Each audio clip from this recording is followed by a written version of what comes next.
আচ্ছা, আমি ওই উপরটাকে উঠছি নাহলে বসতে যজাতির স্বর্গে গমন ও স্বর্গ হইতে পতন। ঠিক আছে। যজাতি স্বর্গ হইলনের পাতে পারে জরাযুক্ত অঙ্গ রাজ্য তজি গেল বনে মুনিগণ সঙ্গ। তো যজাতি রাজা আজ পুনর্বার জোড়াটা যখন নিলে পুরো তিনটালে তখন কিনা কেল্লা সেই জোড়াটা শরীর দুর্বল হলে তখন সাধুরাক সঙ্গে তপস্যায় চলে এলে। আর কঠিন সমস্যা রাজা করে নিরন্তর ফলমূলাহার করে বনের ভিতর। তপস্যা করে তার ফল মূল সকল আর কে লেকে আর কঠোর তপস্যা করে লাগলো। আরে অতিথির পূজা রাজা করে তথায় নমতে সহস্র বৎসর তথা যায়। আর কিরা করে লাগলা অতিথি সংসার করে লাগলা তো হে কেতে কেতে 600 বছর এভাবে তপস্যা করলা। আর উঞ্চ ব্রত করি বঞ্চে বহু ক্লেশে ফলমূল আহার তজিল অবশেষে। কিনা করে লাগলা মাথাটা হেঁটকে লেগে উপর দিকে ঠেসকিনা কে লেগে কিছুদিন তপস্যা করে লাগলা। আর কিনা করলা ফল মূল আহার যেটা সেটাকে তাকে লেগে বাতাস আহার কে লেগে ওভাবে তপস্যা করে লাগলা। আর জলপান তজিয়া করিল বাতাহার তপস্যায় হইল রাজায় অস্থি চর্মসার। কিনা গেলা পানি পর্যন্ত আর খাইনি, একমাত্র বাতাস আহার করে তো শরীরটা কেসন হেলে অস্থি চর্মসার কেবল হাড় গিলা চামটা রেলা। আরে হেন মতে গেল 2 সহস্র বৎসর পঞ্চাগ্নি করিল বৎসর এক নির্পবর। কেতে 600 বছর যখন পার হয়ে গেলে তখন একদিনটা যোগ ধ্যানে লাগি গেল। আর জগ বলে শরীর তজিল মহারাজ দিব্য রথে চলি গেল ইন্দ্রের সমাজ। যজাতি রাজা ও যে যোগ ধ্যানে দেহটাকে তাকে লেকে আর দিব্য রথে চড়ি লেকে ইন্দ্রলোক চলে গেল। আচ্ছা। আর তথা হইতে ব্রহ্মলোকে গিয়া নরপতি আর 10 লক্ষ হর্ষ ব্রহ্মলোকে করে স্থিতি। ইন্দ্রলোকলে ব্রহ্মলোক চলে গেল। ব্রহ্মলোকে জালি লিলিকে আর বহুদিন ওখানে আশ্রিত হইলেকে আর থাকি গেল যজাতি। আরে ব্রহ্মলোক হইতে রাজা আসে ইন্দ্রপ্রস্থ স্থানে কপটে জিজ্ঞাসে ইন্দ্র তার বিদ্যমানে। তো যে ব্রহ্মলোকের লাগে জাতি সেটা ফের ইন্দ্রলোকে চলে আইলাক। তখন ইন্দ্র কপটকে লেকে তাকে জিজ্ঞাসা করে বুঝছ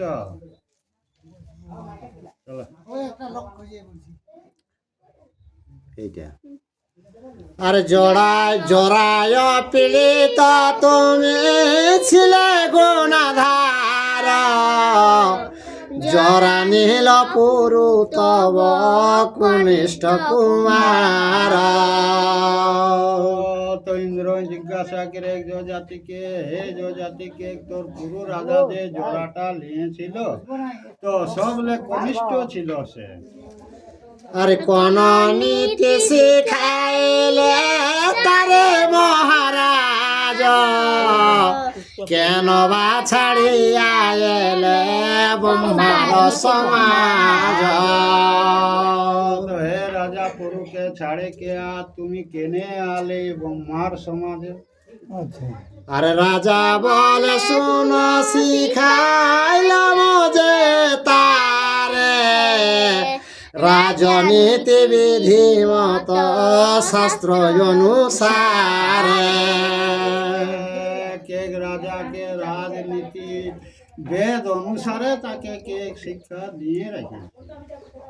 আর রাজ ছত্র দিয়া আমি কহিনু নন্দনে পৃথিবীতে শ্রেষ্ঠ কথা শুনো এক মনে ছত্র পুরুকে দিলে আর এই জগতে যে শ্রেষ্ঠ কথা সেইটা শেষে কিনা কে? আর ক্রোধী নাহি হয় যায় ক্রোধ করাইলে গালি দিলে যাই জন কিছু নাহি বলে তো এ সংসারে কে করবি কখনো হবে না। কেউ যদি গাল দিল তো উহাকে গাল দিতে যে, কিন্তু উহার উপর তুমি রাগ কোনোদিন করিস না। আর পর দুঃখে দুঃখী যে পর উপকারে মধুর কমল বাক্য বলে মৃদু করি তো পরের দুঃখে যে দুঃখিত আর সেই দুঃখিত মধুর বাণীকে লিখে যে দুঃখিত তাকে যদি ওই সন্তুষ্ট করে তো লাগছে। আর মর্ম পীড়া পরে রে না দেই কোন কালে কাপট্য কুবৃত্তিহীন সদা সত্য বলে আর কে কোনোদিন কাকু কথা বলে নাই, আর কে কুবৃত্তি কাকর হিংসা কোনোদিন করিস না। আরে আপনার ক্লেশে পরে পরে পরিত্রাণ পৃথিবীতে শ্রেষ্ঠ নাহি তাহার সমান তোকে সেই সময় তুমি কষ্ট হতে পারে, কিন্তু পরে তোমার শান্তি হবে। কে পৃথিবীর ওই যেগুলা ডাক করে সেই ওয়ার সমান সুখী কে? আরে সব লোকের বাক্য শুনিয়া শ্রবণে পুত্রবত করিয়া পালিবে প্রজাগণে আর এই যে যত প্রজারা আছে নিজের পুত্র রকম তুমি পালন করবে, এরকম তাকে শিক্ষা দিয়া। আর দিনের দারিদ্র দুঃখ বিনাশিবে ধনে বিপ্রগণে তুষিবে বিপুল শ্রদ্ধাদানে আর গরিব দিদিকে ধন দিয়ে তারাকে সন্তুষ্ট করবে, আর দ্বিজ বামন রাখো ধন দিয়ে তারাকে সন্তুষ্ট করবে। আর উৎসব করিয়া বন্ধু গণের তুষিবে চর দস্যু দুষ্ট লোক রাজ্যে না রাখিবে আর বন্ধু যতগুলা আছে তারাকে উৎসব করে সন্তুষ্ট করবে, আর ওই যে চোর আর দুষ্ট গিলাকে তোমার রাজ্যে তাও রাখবে না এগুলাকে। আর দয়া করে পালিবে অনাথ বৃদ্ধ জনে অবহেলা না করিবে অতিথি সেবনে আর বৃদ্ধগণকে তুমি সংসার আবার করবে, আর অতিথিকে কোনোদিন হেলা করিস না। আর অবশেষে পুত্র করে দিয়া রাজ্য ভার তপস্যা করিবে করি ফল মূলাহার আর তারপরে পুত্রকে রাজ্য দিয়ে কে পুত্র কি করবে না তপস্যা করবে, ফল মূল আহার। আর ইন্দ্র বলে রাজা তুমি পরম পণ্ডিত তোমার যতে কর্ম না হয় বর্ণিত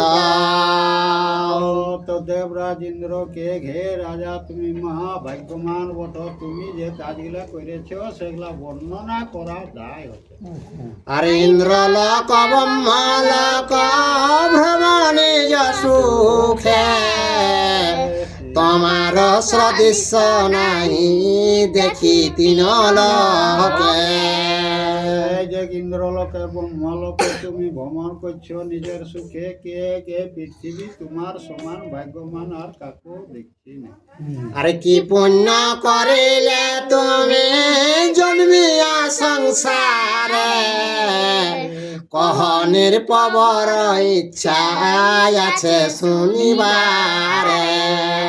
হে রাজা তুমি জন্মে লিয়ে পৃথিবী কি কর্ম করলে সেই কথাটা শুনবার আমার মনের লালসা আছে। আরে রাজা বলে বৃষ্টি ধারা গণিবারে পারি, আমার পুণ্যের কথা কহিবারে নারী। তো যজাতি রাজা কে শুনো রাজা কে বৃষ্টির বুঁদ গিলা গুনতে পারে, কিন্তু কে আমি যে কর্ম গিলা করেছি সেগুলা কে বলা যাতে নাই। স্বর্গমর্ত পাতালে না দেখি কোন জন, আমার সহিত তার করি যে গণন। কে আমার সমান পৃথিবী আর কাকে তুলনা দিব, কে গো মতন নাই খেয়ে। আর শুনিয়া আসিয়া বলে ইন্দ্রদেব রাজ, আপনা প্রশংসি নিন্দ দেবের সমাজ।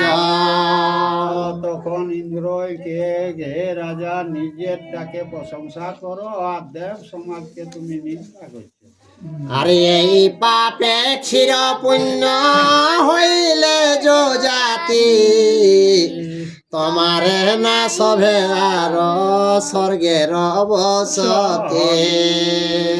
তো হে রাজা এই পাপে তোমার আর স্বর্গে বসতি থাকবে না, ইয়ার পর তুমি মরতে চলে যাও। আর স্বর্গ হইতে চ্যুত হও বলে পুরন্দর, বিস্মিত হইয়া তবে বলে নির্পবর। তো পুরন্দর ইন্দ্রকে যে স্বর্গ থেকে তুমি মরতে চলে যাও সেটা শুনিলে লিখে রাজা বিস্মৃত মনে গেলে। আরে কহিলাম বাক্য আমি আর মানে উঠে, ভঞ্জীব আপন কর্ম আছে যে ললাটে। তো কে কে ইন্দ্রকে তুমি বললেও আমি কোনোতে হাঁটবো না, যতদিন আমার পুণ্য আছে ততদিন কিন্তু এখানে আমি আশ্রয় নিবই। আর এক নিবেদন মারা তোমার গচরে, কৃপা করি দেবরাজ যজ্ঞা কর মরে। তো হে দেবরাজ কে তোমার চরণে আমি নিবেদন করছি, কৃপা করে কে যেটা করছি সেটা আমাকে দাও। আর পুণ্যবান লোক যত আছে যে পথে, সেই পথে পড়ি আজ্ঞা কর সচি পথে। তো হে দেবরাজ কে পুণ্য লোক যে পথে আছে সেই পথটা আমাকে দেখাই দে, ওই পথে যাওয়া। আর ইন্দ্র এটা হবে না। আরে ইন্দ্র বলে রাজা তব বুদ্ধি নাহি ঘটে, নিজ গুণে পুনঃ স্বর্গে আসিবে নিকটে। তো ইন্দ্রকে ঘে রাজা তোমার বুদ্ধিটা এখনো ঘটে নাই, নিজের পুণ্যে আবার তুমি স্বর্গে চলে আসবে। আরে এতে বলিতে তবে পড়িলা রাজন,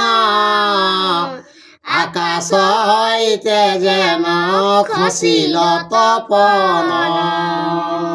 তো সেইটা ইন্দ্র সংকল্প কেলে লেকে রাজা তো নিচে আবেসা তো দেখাস কেশন তারা যদি একটি খসিকে গিরে সেই মতন আর কিনা জাতি রাজা নিচে আবেসা।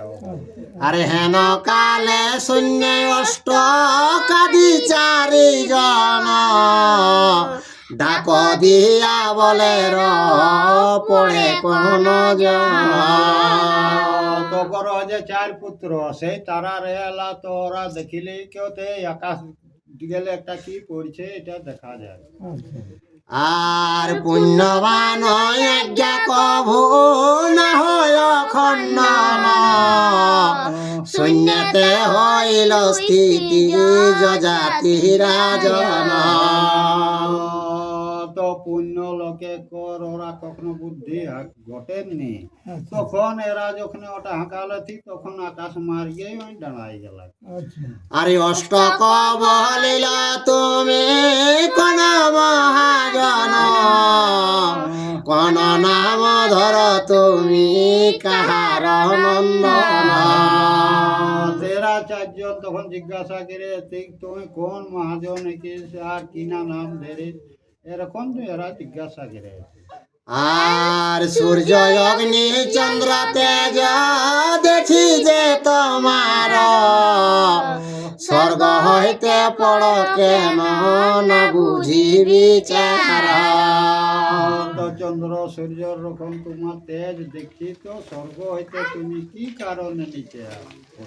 আর রাজা বলে নাম আমি ধরি যে জাতি আর পুরুর জনক আমি নহু সন্ততি।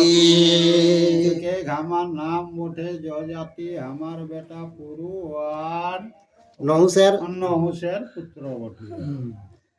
আর পুণ্যবান জনের করিলাম মান্য সেই হেতু হইলাম আমার অখিল পুণ্য। তোকে গুরুজনকে অমান্য করার জন্য আমার পুণ্যটা ক্ষয় হয়ে গেল, তার কারণে নিচে আছে। আর ধনহীন পৃথিবীতে বন্ধুগণ তো যে পুণ্যহীন তর্গত যে দেবের সমাজে। ধনহীন যদি হেব তাহলে কুটুম বন্ধু সবাই তোকে তাক কেটে নেবে। আর কে পুণ্যহীন থাকলে কেউ স্বর্গে কোনোদিন বাঁচলে পারবে না। অষ্টক বলিল তুমি আছিলা কথায় আমায় অবকে আরে কি কারণে চ্যুত হইলে কহিবে আমায়। তোকে তুমি কি কারণে তুমি নিচে আসছো সেটা আমরাকে বলেছি। আরে রাজা বলে মুহূর্তে ছিলাম মহারাজা পৃথিবীর লক্ষ্য রাজা সবে কহিল বুঝা। তোকে গে পৃথিবীর রাজা ছিলে আমি, আর কে লক্ষ্য রাজাই আমার পূজা পাঠ তারা করতেছিল। আর পুত্রের রাজ্য দিয়া পুন গেলাম কাননে তপয়া চরিলাম যে পরম যতনে। কে পুত্রকে রাজত্ব দিয়ে লিয়ে কে আত্মপয়সা খুব যতন সহকারে করতে লাগে। আর শরীর তজিয়া স্বর্গে করিনু গমন স্বর্গ ভোগ করিলাম না যায় কথন। পুত্রকে রাজা করে তপস্যা করে ধ্যান যোগে দেহত্যাগ করে আর স্বর্গে চলে গেলি তো বহুদিন ওখানে আমি বসবাস করলি। আর সহস্র বৎসর তথা স্বর্গ ভোগ করি তথা হইতে গেলাম যে ইন্দ্রের নগরে। 600 বছর ব্রহ্মলোকে থাকলাম, তারপরে সেই ইন্দ্রলোকে চলে আইল। আর ইন্দ্রের অমরাবতী নাহি পাঠান্তর নানা ভোগ করিলাম সহস্র বৎসর। তো ইন্দ্রলোকে আইলে লেকে খুব ওখানে রাজপুরী কে 600 বছর ওখানে আমি খুব শান্তি ভোগ করি। আর তথা হইতে ব্রহ্মলোকে হইল মর গতি দশ লক্ষ বর্ষ যে হইল তথা স্থিতি।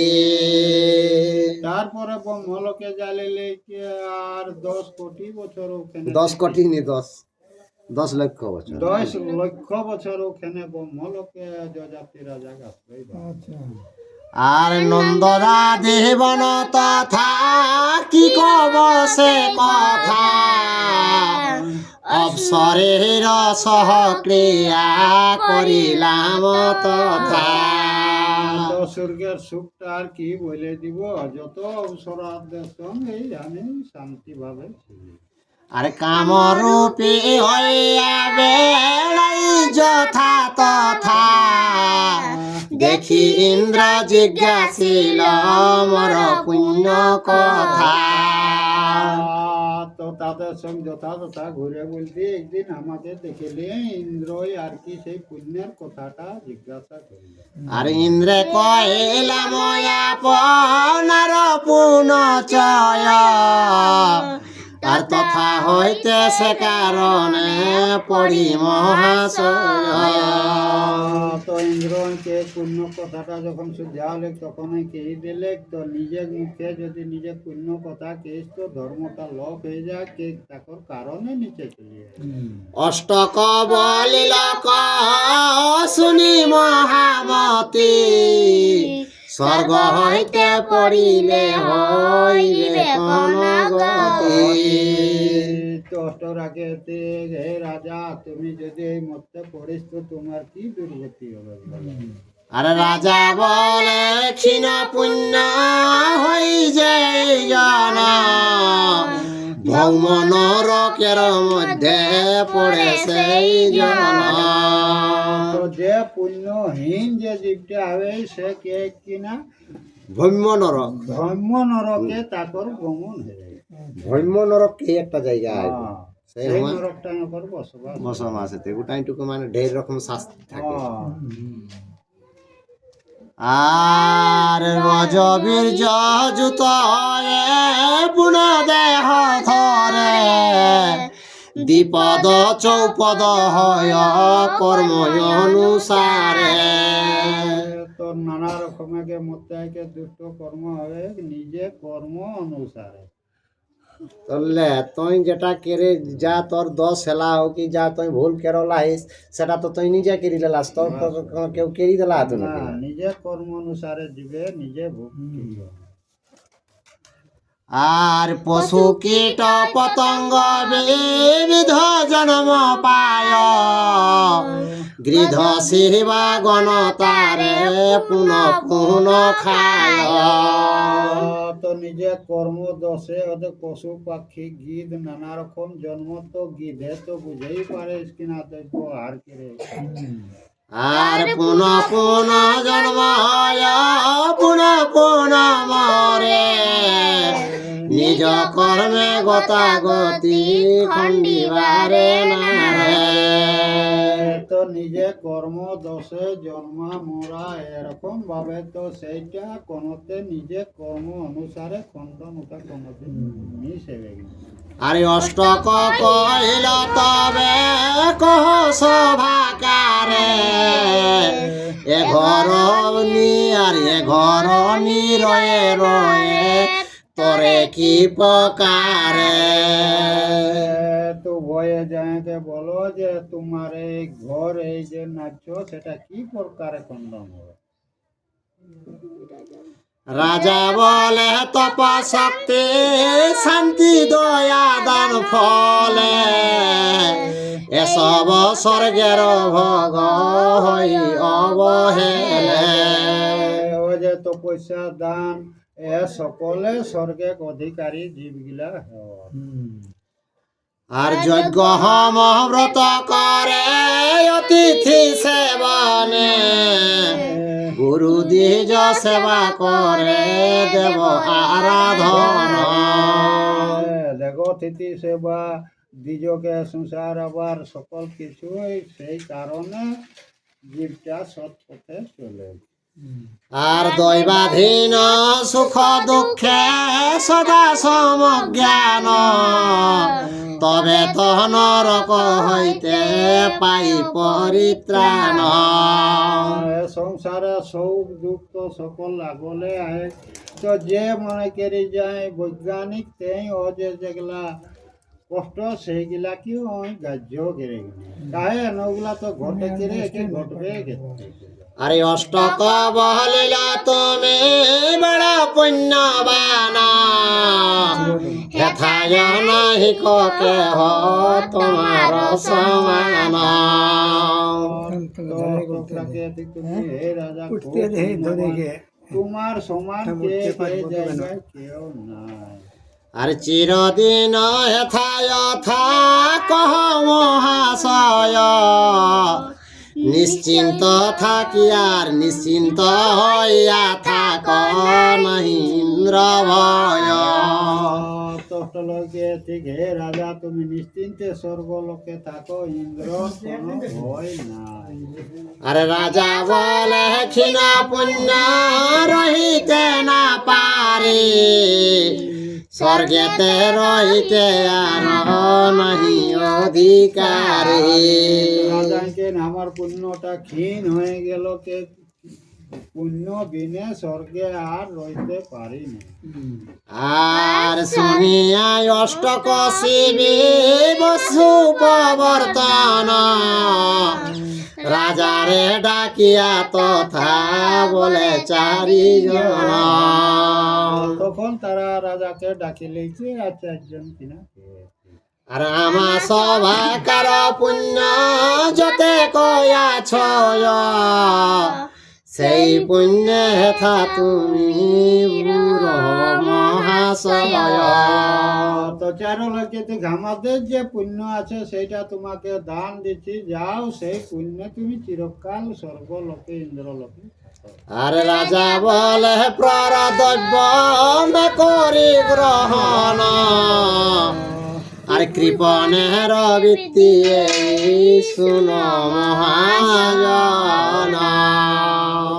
জাতি রাজাকে দেখো পরে ধন আমি কে গ্রহণ করি নাই, কৃপণের ধনটা গ্রহণ কোনোতে করব না। আর শিবি রাজা বলে তুমি তৃণ গাছে দিয়া, আমা সভাকার পুণ্য লহত কিনিয়া। তো এরা কে ঠিক শুনো রাজা কে তুমি কোনো মূল্য দিয়ে আমাদের পুণ্যটা তুমি কিনে লাও। রাজা বলে যাহা বালকের ভাষ, আর তৃণ দিয়া লব পুণ্য লোকে উপহাস। তৃণ দিয়ে কে আর তোমাদের পুণ্যটা লিব, এইটা লোকে উপহাস করবে। এত শুনি বলে অষ্টকাদি চারিজন, নিশ্চয় হেথাই যদি নার রাজন। তোরা চারজনকে নিশ্চয় ঠাই থাকে যাবে, তুমি এটা কোনো ব্যর্থ হবে না। আর তোমার সহিত তবে যাব চারিজন, আর যথায় নির্পতি তুমি করিবে গমন। হে রাজা তুমি যথা যাবে তোমার সঙ্গেই আমরা গমন করবো, যথা যাবে তোর সঙ্গেই যাবে। আর এতে কবচন যদি তাহারা বলিলা, দিব্য মূর্তি পঞ্চরথ সেখানে আইলা। চারো লোক যখন সেইটাকে এলে ঠিক তখন কিনা আলেন 5টা রথ সেখানে চলে আলে স্বর্গ থেকে। আর পঞ্চরথে চড়িয়া চলিল পঞ্চজন, ইন্দ্রের অমরাবতী করিল গমন। তো 5টা রথে 5 লোক চড়ি লিলিকে আর স্বর্গলোক চলে গেল ইন্দ্রপুরী ওরা 5 জন। আর বৈশ্য পয়ন বলে শুনা জনরঞ্জয়, সেই চারিজন তার কন্যা রতনয়। তো দেখে বৈষ্ণব পায়ন কে জন্মে চলে লিখে সেই 4 জনের কন্যার বিবরণটা শোনাবো। আরে কন্যার পুত্রের পুণ্য তরিল যজাতি, পুনঃ আর পুনরূপে স্বর্গে রাজা করিল বসতি। তো দেখে পরে পুণ্যে যজাতি রাজা যাইলে লেকে আর স্বর্গে পুনর্বার বসতি গেল। আর যজাতি চরিত্র কথায় অমৃত আধার, শ্রবণে মধুর নাহি সমান ইহার। আর শ্রদ্ধা যুক্ত হইয়া ইহা যে করে শ্রবণ, ধন কর্ম যশ লভে ব্যাসের বচন।